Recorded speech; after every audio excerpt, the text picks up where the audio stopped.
So we had another Firefly Funhouse segment here tonight. Bray Wyatt comes on and tells the Fireflies that I love you. He says that he being the Fiend, feels the opposite of love about Daniel Bryan. Says that Daniel Bryan has been naughty, real freaking naughty, which was a really nice and bizarre throwback to a line from Dodgeball. If that rings any bells, that's Ben Stiller's character in Dodgeball who says that. I don't have any idea why Bray Wyatt would throw that into a Firefly Funhouse promo, but it was tremendous. I mean, I'm not sure how many people would have got it, but I like those things when you just sort of go, why has he said that? I thought it was great. He sort of explains the rationale behind the Fiend attacking Daniel Bryan, which is nice. It's nice to have a bit of logic here. So he says that he being the Fiend, wanted Daniel Bryan to remember, and they showed a clip of Daniel Bryan, of course, being part of the Wyatt family in early 2014, when Daniel Bryan outsmarted Bray Wyatt, infiltrated the Wyatt family, turned on him inside the steel cage, and they had their tremendous match at the Royal Rumble that year. Then he says he wanted to change Daniel Bryan, which then they cut to the clips of the Fiend pulling the hair out of Daniel Bryan's head and beard, apparently, and he says that now he just wants to hurt Daniel Bryan. So I thought that was nicely done. The pop that the Firefly Funhouse got when it first came on was a good pop, considering the crowd was, again, this is WWE main TV nowadays, you know, pops, or the crowd just tends to sit on its hands. But the Firefly Funhouse itself got a good pop when it started up.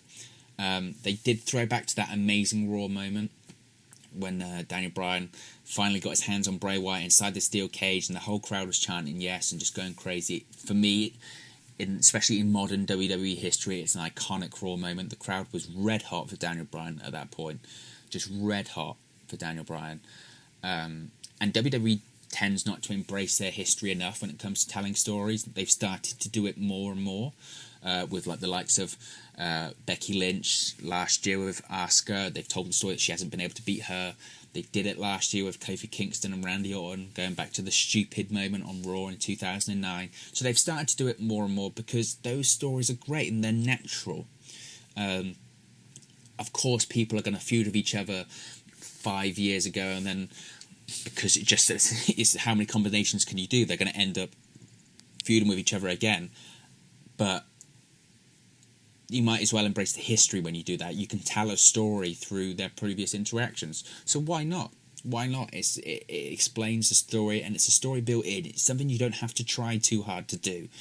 And it explained the Fiend's intentions as specifically why he's gone after Bryan. A lot of the time, you know, with him just attacking random people, you're like, oh, the Fiend's just attacking random people. But when they explain the reason why, it adds that layer of logic to the storytelling, which for me, maybe for other people it doesn't matter. For me, that matters. It has to make sense for me in terms of the story. So this was a story they would continue to tell throughout the night.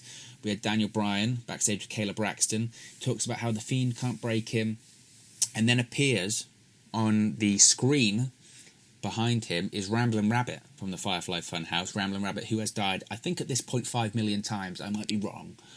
But he says to Daniel Bryan that the Fiend can be beat, it can be hurt, and he says the Fiend is beatable, and he says that he knows the Fiend has a secret, and he says the Fiend's secret is, and just as he's about to tell Daniel Bryan, he gets grabbed by Bray Wyatt, who says snitches get stitches, laughs, and then says let me in. So obviously that is the question, isn't it, going into the Royal Rumble? What is the Fiend's secret?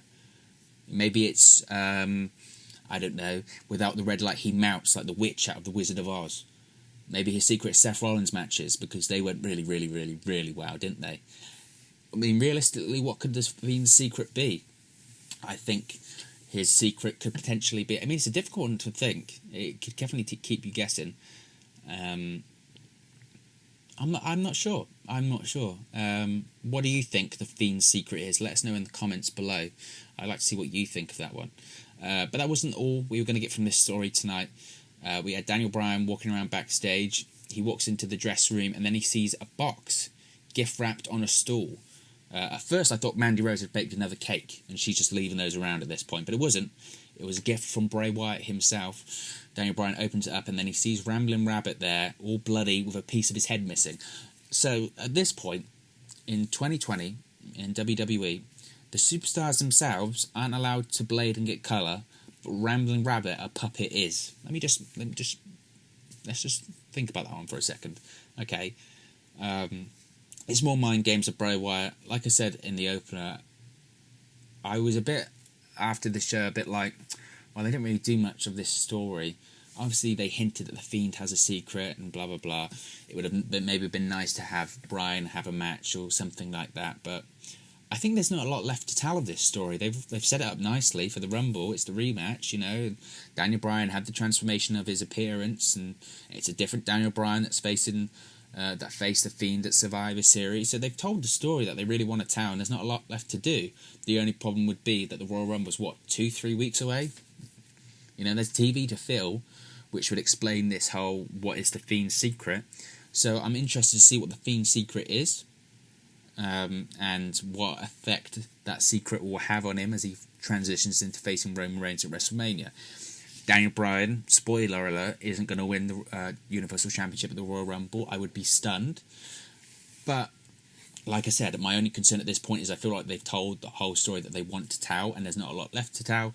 And, you know, you've got 2-3 weeks that you need to tell something.